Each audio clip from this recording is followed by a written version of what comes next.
बच्चों, आज आप मेरे साथ आपकी पाठ्य पुस्तक बसंत भाग 1 का पाठवारा पढ़ रहे हैं, जिसका नाम है संसार पुस्तक है। बच्चों, यह एक पत्र है और इस पत्र को लिखने वाले हैं जवाहरलाल नेहरू जी।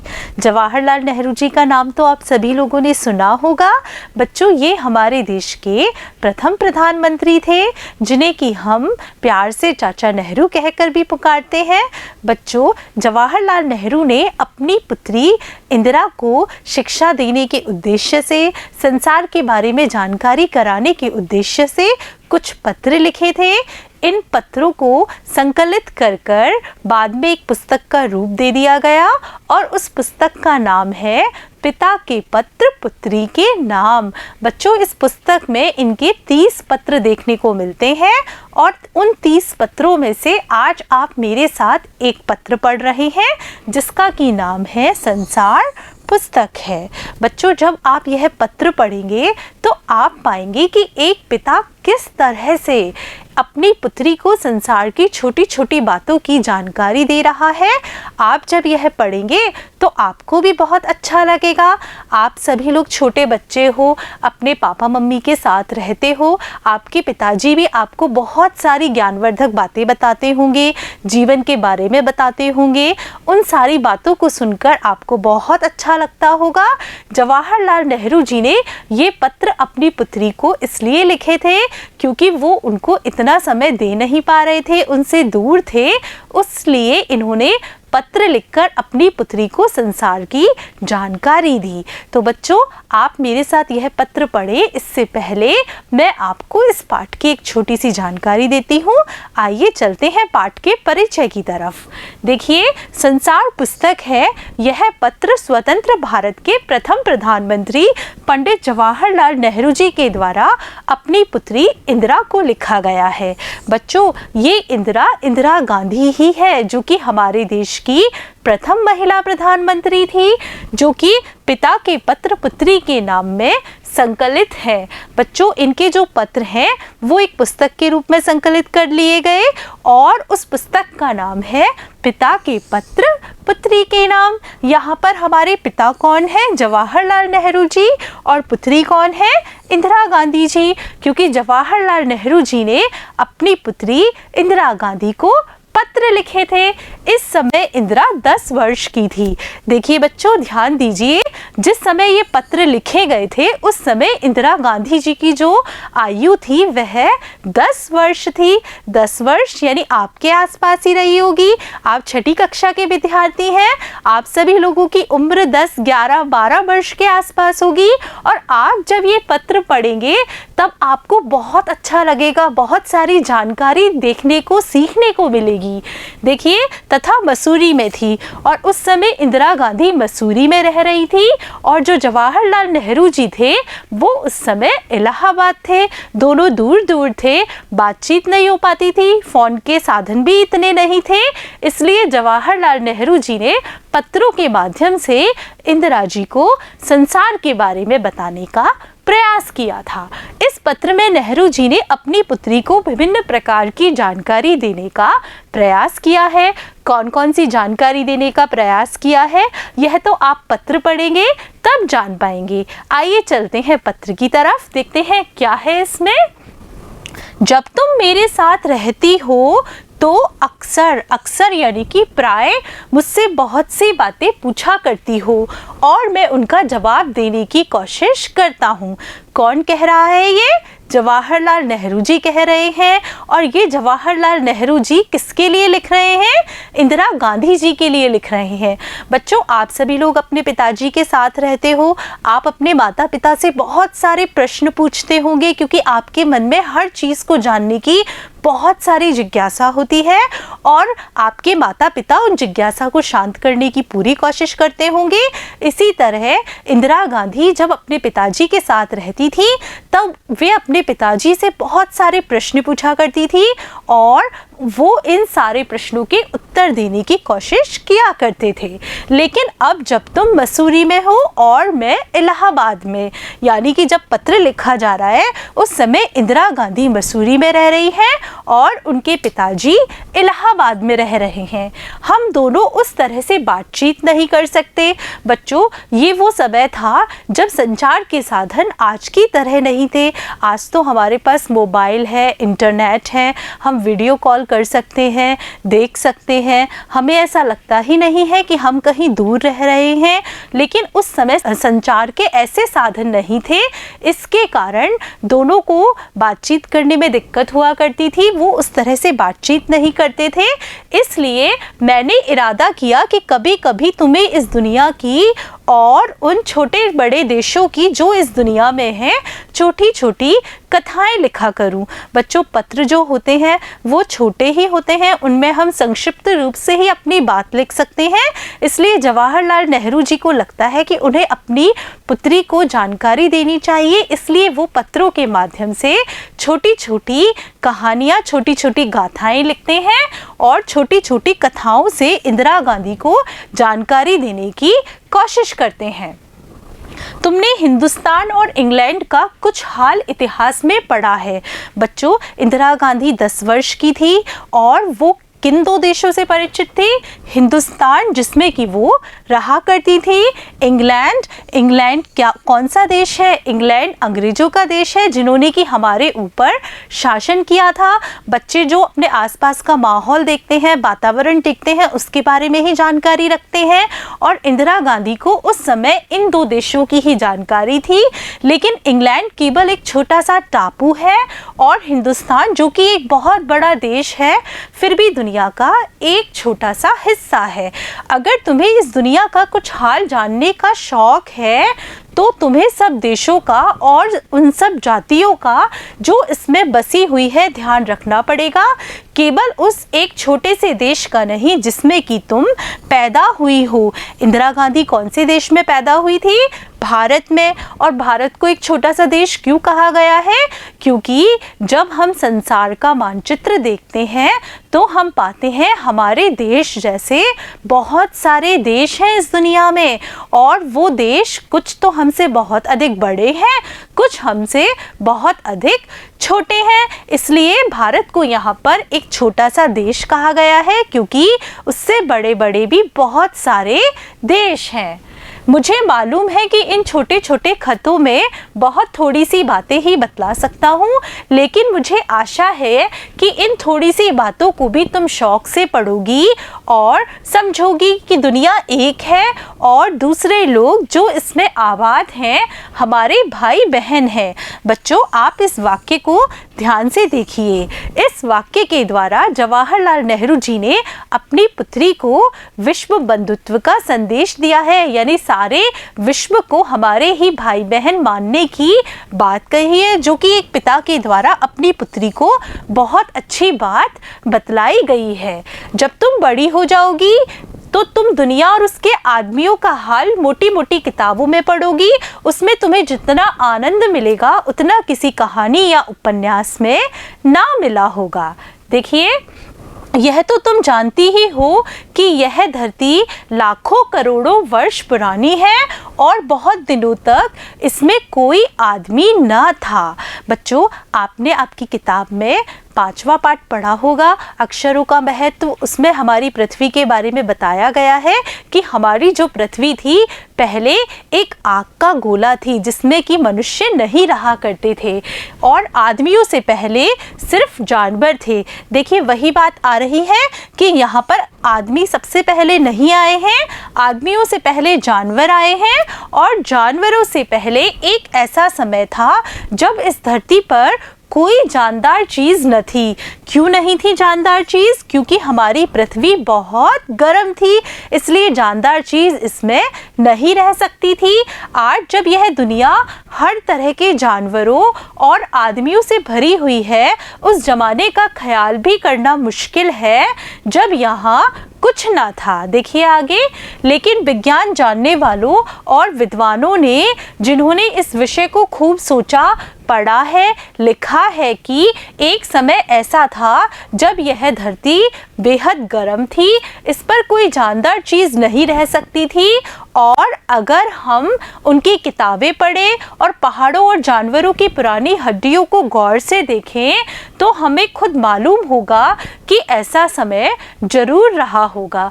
बच्चों, आज हम हमारा इतिहास किताबों से जानते हैं, किताबों में जो लिखा हुआ होता है उनसे हम अपने इतिहास की जानकारी प्राप्त करते हैं। लेकिन जब किताबें नहीं लिखी गई थी, उससे पहले का भी इतिहास रहा होगा। अगर हमें उससे पहले के इतिहास के बारे में जानना है तो हम किन चीज़ों से जानेंगे? हम पहाड़ों से, जानवरों की पुरानी हड्डियों को गौर से देखेंगे, तब हमें मालूम होगा कि ऐसा भी कोई समय रहा होगा जब इस धरती पर मनुष्य नहीं रहा करते थे। तुम इतिहास की किताबों में ही पढ़ सकती हो, लेकिन पुराने ज़माने में तो आदमी पैदा ही नहीं हुआ था। किताबें कौन लिखता? बच्चों देखिए, जब आदमी ही नहीं है तो किताबें कौन लिखेगा? किताबें लिखने वाला तो मनुष्य ही है।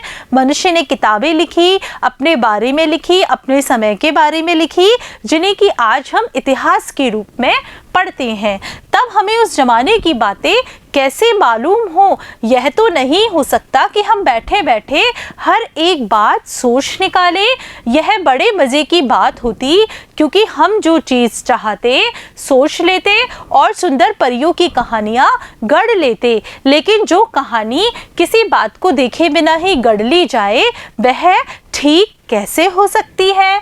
लेकिन खुशी की बात है कि उस पुराने ज़माने की लिखी हुई किताबें ना होने पर भी कुछ ऐसी चीज़ें हैं जिनसे हमें उतनी ही बातें मालूम होती हैं जितनी किसी किताब से होती हैं। बच्चों, किताब से तो हम सारी जानकारी ले ही लेते हैं, लेकिन जब मनुष्य नहीं था, किताबें लिखने वाला नहीं था, तो हम उस समय की जानकारी कैसे प्राप्त करें?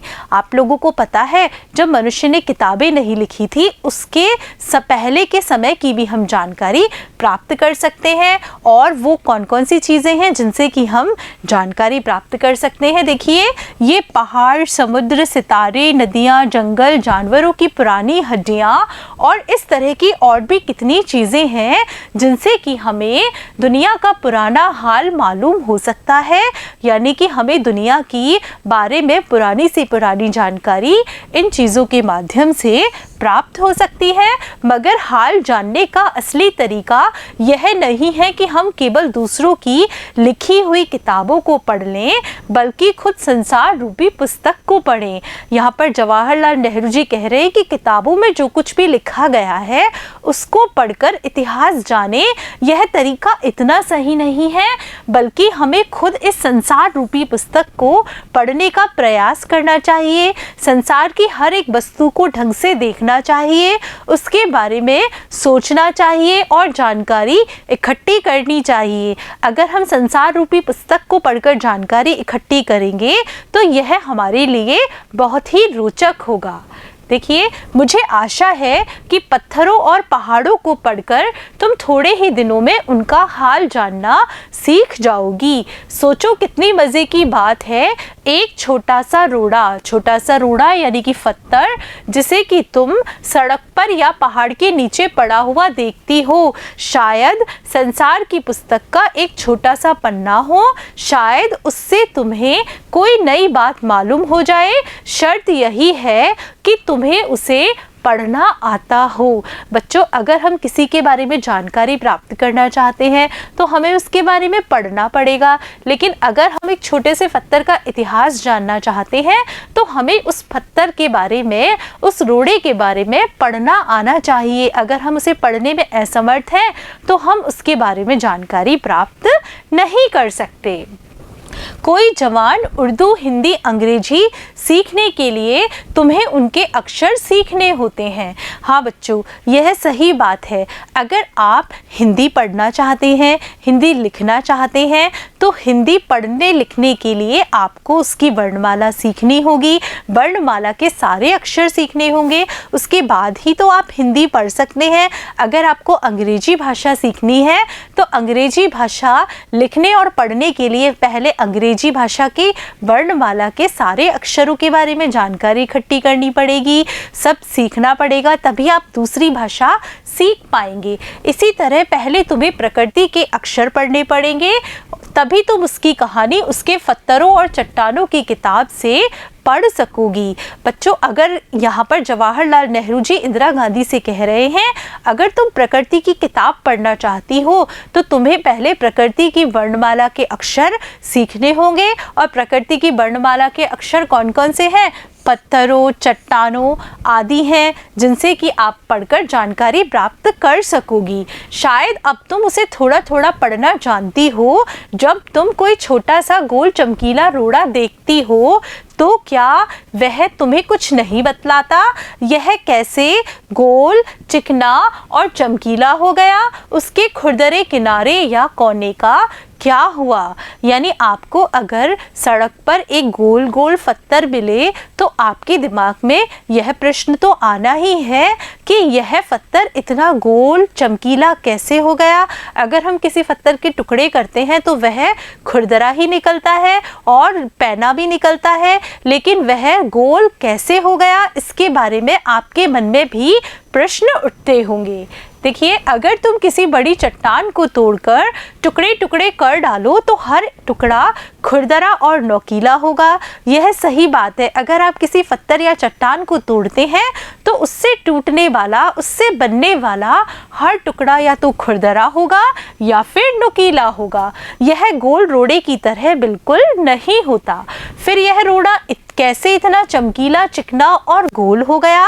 यानी उस पत्थर के टुकड़े को चमकीला, चिकना और गोल होने में कितना समय लगा होगा, कितनी यात्राएं उसने की होगी, यह सब आपको जानना है। अगर तुम्हारी आंखें देखें, कान सुने, तो तुम उसी के मुंह से उसकी कहानी सुन सकती हो। जवाहरलाल नेहरू जी अपनी पुत्री को बताते हैं कि अगर तुम्हें उस रोड़े की कहानी जाननी है तो तुम उस रोड़े के मुंह से ही वह कहानी सुन सकती हो। वह तुमसे कहेगा कि एक समय जिससे शायद बहुत दिन गुजरे हों, वह भी एक चट्टान का टुकड़ा था, ठीक उसी टुकड़े की तरह जिसमें कि किनारे और कोने थे, जिसे तुम बड़ी चट्टान से तोड़ती हो। शायद वह किसी पहाड़ के दामन में पड़ा रहा, तब पानी आया और उसे बहाकर छोटी घाटी तक ले गया। वहाँ से एक पहाड़ी नाले ने ढकेल कर उसे एक छोटे से दरिया में पहुँचा दिया। इस छोटे से दरिया से वह बड़े दरिया में पहुँचा। इस बीच वह दरिया के पैंदे में लुढ़कता रहा, उसके किनारे घिस गए और वह चिकना और चमकदार हो गया। इस तरह वह कंकड़ बना जो कि तुम्हारे सामने है। यानी कि उस नुकीले खुरदरे पत्थर को गोल रोड़ा बनने में कितनी सारी यात्राएं करनी पड़ी। देखिए, पहले तो वो ऐसे ही पड़ा था पहाड़ के दामन पर, फिर पानी आता है, पानी उसे बहाकर छोटी घाटी तक ले जाता है, वहाँ से पहाड़ी नाला उसे ढकेलता है और छोटे से दरिया में पहुँचा देता है, और छोटे से दरिया में बह बहकर वह बड़े से दरिया में पहुँचता है, और दरिया के पैंदे में वह इधर से उधर लुढ़कता रहता है, जिससे कि उसके किनारे घिस जाते हैं और वह चिकना और चमकदार हो जाता है। देखिए, किसी वजह से दरिया उसे छोड़ गया, तुम उसे पा गई। यानी कि जब वह पूरी तरह से गोल और चमकदार चिकना हो गया तो दरिया ने उसे बहाना बंद कर दिया, वह उसे वहीं छोड़ गया, जिसे कि तुमने उठा लिया और वह गोल चमकीला रोड़ा तुम्हारे सामने है। अगर दरिया उसे और आगे ले जाता तो वह छोटा होते होते अंत में बालू का एक जर्रा हो जाता, यानी बालू का एक कर्ण हो जाता और समुद्र के किनारे अपने भाइयों से जा मिलता, जहाँ एक सुंदर बालू का किनारा बन जाता जिस पर कि छोटे छोटे बच्चे खेलते और बालू के घरौंदे बनाते। यानी कि वह पत्थर अगर तुम्हें नहीं मिलता और वह आगे बहता रहता तो वह समुद्र के किनारे जाकर रेत का एक छोटा सा कण बन जाता और अपने भाइयों से मिल जाता। भाई यानी कि बहुत सारे पत्थर के छोटे छोटे जो टुकड़े हो गए थे, जो कि रेत के कण बन गए थे, उनसे जाकर मिल जाता। और आपने देखा होगा कि समुद्र के किनारे बच्चे उस बालू रेत से खेलते हैं, उसमें मिट्टी के घरौंदे बनाते हैं, तोड़ते हैं, वह वहां जाकर विलीन हो जाता। अगर एक छोटा सा रूड़ा तुम्हें इतनी बातें बता सकता है तो पहाड़ों और दूसरी चीज़ों से जो हमारे चारों तरफ है हमें और कितनी बातें मालूम हो सकती है। यहाँ जवाहरलाल नेहरू जी अपनी पुत्री इंदिरा से ये कहना चाह रहे हैं, जब एक छोटा सा पत्थर तुम्हें अपनी विकास यात्रा की इतनी सारी बातें बता सकता है तो हमारी प्रकृति में तो बहुत सारी ऐसी चीज़ें हैं जिनके बारे में अगर तुम जानकारी इकट्ठी करने की कोशिश करो, उनके बारे में सोचने की कोशिश करो तो तुम्हें बहुत सारी रोचक जानकारियां मिलेंगी। बच्चों, यह पाठ जो है आपका एक पत्र है और यह पत्र जवाहरलाल नेहरू जी ने अंग्रेजी भाषा में लिखा था। आपके मन में यह सवाल चल रहा होगा कि जब यह पत्र अंग्रेजी भाषा में लिखा गया था तो हम उसे यहाँ पर हिंदी में कैसे पढ़ रहे हैं। तो बच्चों, इसका हिंदी में अनुवाद मुंशी प्रेमचंद जी ने किया था। प्रेमचंद जी को तो आप जानते ही हैं, आप इनकी कहानी नादान दोस्त पढ़ चुके हैं। ये वही प्रेमचंद जी हैं जिन्होंने की नादान दोस्त कहानी लिखी थी और इस पत्र का अंग्रेजी से हिंदी भाषा में अनुवाद किया था। बच्चों, अब हम लेखक के बारे में जानेंगे। लेखक हमारे कौन हैं? लेखक हमारे जवाहरलाल नेहरू जी हैं। जवाहरलाल नेहरू जी जिनका की जन्म 14 नवंबर 1889 को हुआ था, मृत्यु 27 मई 1964 को हुई थी। आज़ाद भारत के प्रथम प्रधानमंत्री थे। बच्चों से उन्हें बेहद लगाव था। वे चाचा नेहरू के नाम से जाने जाते हैं और इनका जन्मदिन हम बाल दिवस के रूप में मनाते हैं। इनकी बेटी इंदिरा जब 10 वर्ष की थी, नेहरू जी ने उन्हें अनेक चिट्ठियां लिखीं और इनमें बताया कि पृथ्वी की शुरुआत कैसे हुई, मनुष्य ने अपने आप को कैसे धीरे धीरे समझा पहचाना। ये चिट्ठियां बच्चों में अपने आसपास की दुनिया के बारे में सोचने समझने और जानने की उत्सुकता पैदा करती है। किताब का जो शीर्षक है यानी किताब का जो नाम है वह है पिता के पत्र पुत्री के नाम। संसार पुस्तक है, इसी पाठ से साभार लिया गया है। खास बात यह है कि ये पत्र नेहरू जी ने अंग्रेजी में लिखे थे और इनका हिंदी में अनुवाद हिंदी के मशहूर उपन्यासकार मुंशी प्रेमचंद जी ने किया है। बच्चों, मैं आपके लिए इस पुस्तक का पहला पन्ना भी लाई हूँ जिसमें कि नेहरू जी ने अपने मन की बात लिखी है। देखिए, 2 शब्द के रूप में नेहरू जी ने अपनी बात प्रस्तुत की है। 3 बरस हुए मैंने ये खत अपनी पुत्री इंदिरा को लिखे थे। वह उस समय मसूरी में हिमालय में थी और मैं इलाहाबाद में था। वह 10 वर्ष की थी तथा ये खत उसके लिए लिखे गए थे और किसी और का ख्याल नहीं था। लेकिन फिर बाद में बहुत मित्रों ने मुझे राय दी कि मैं इनको छपवाऊं ताकि और लड़के लड़कियां भी इनको पढ़े। यानी कि इन्होंने जब ये पत्र लिखे थे तो ये पत्र तो अपनी पुत्री को जानकारी देने के उद्देश्य से लिखे थे, लेकिन जब यह बात उनके मित्रों को पता चली, मित्रों ने ये पत्र पढ़े तो उन्हें लगा कि ये सारे के सारे पत्र अगर आप छपवाएंगे तो जो जितने भी लड़के लड़कियां हैं वो उनको पढ़ेंगे तो लाभान्वित होंगे। यह पत्र अंग्रेजी भाषा में लिखे गए थे और करीब 2 वर्ष हुए अंग्रेजी में छपे भी थे। मुझे आशा थी कि हिंदी में भी जल्दी निकलें, लेकिन कामों में मैं फंसा रहा और कठिनाइयां पेश आ गई, इसलिए देर हो गई। ये खत एकाएक खत्म हो जाते हैं। गर्मी का मौसम खत्म हुआ और इंदिरा पहाड़ से उतर आई। फिर ऐसे खत लिखने का मौका मुझे नहीं मिला। उसके बाद के साल वह पहाड़ पर नहीं गई और 2 वर्ष बाद 1930 में मुझे नैनी की, जो पहाड़ नहीं है, यात्रा करनी पड़ी। नैनी जेल में कुछ और पत्र मैंने इंदिरा को लिखे, लेकिन वे भी अधूरे रह गए और मैं छोड़ दिया गया। ये नए खत इस किताब में शामिल नहीं है। अगर मुझे बाद में कुछ और लिखने का मौका मिला तब शायद वे भी छापे जावें। मुझे मालूम नहीं था कि लड़के और लड़कियां इन खतों को पसंद करेंगे या नहीं, पर मुझे आशा है कि जो इन खतों को पढ़ेंगे वे इस हमारी दुनिया और उसके रहने वालों को एक बड़ा कुटुंब समझेंगे और जो भिन्न भिन्न देशों के रहने वालों में वैमनस्य और दुश्मनी है वह इनमें नहीं होगी। जवाहरलाल नेहरू जी ने इन पत्रों के माध्यम से विश्व बंधुत्व का संदेश भी दिया है। इन अंग्रेजी पत्रों का हिंदी में अनुवाद श्री प्रेमचंद जी ने किया है और उनका मैं बहुत मशहूर हूँ, जवाहरलाल नेहरू। बच्चों, ये जवाहरलाल नेहरू जी के द्वारा अपनी किताब का पहला पन्ना था जिसमें कि उन्होंने अपने 2 शब्द लिखे थे। बच्चों, आज आपने मेरे साथ आपकी पाठ्यपुस्तक बसंत भाग 1 का पाठ 12 संसार पुस्तक है पढ़ा, जो कि जवाहरलाल नेहरू जी के द्वारा अपनी पुत्री इंदिरा गांधी को संसार की जानकारी देने के उद्देश्य से लिखा गया था। बच्चों, आपको यह पत्र बहुत ही अच्छा लगा होगा। इस पाठ के प्रश्न उत्तर हम अगले भाग में करेंगे। धन्यवाद बच्चों। इस पाठ आपको बहुत अच्छा लगा होगा और बहुत ही अच्छे से समझ में आया होगा। बच्चों, इस पाठ के अगले भाग में इस पाठ पर आधारित अभ्यास प्रश्न हम हल करेंगे। तब तक के लिए नमस्कार बच्चों।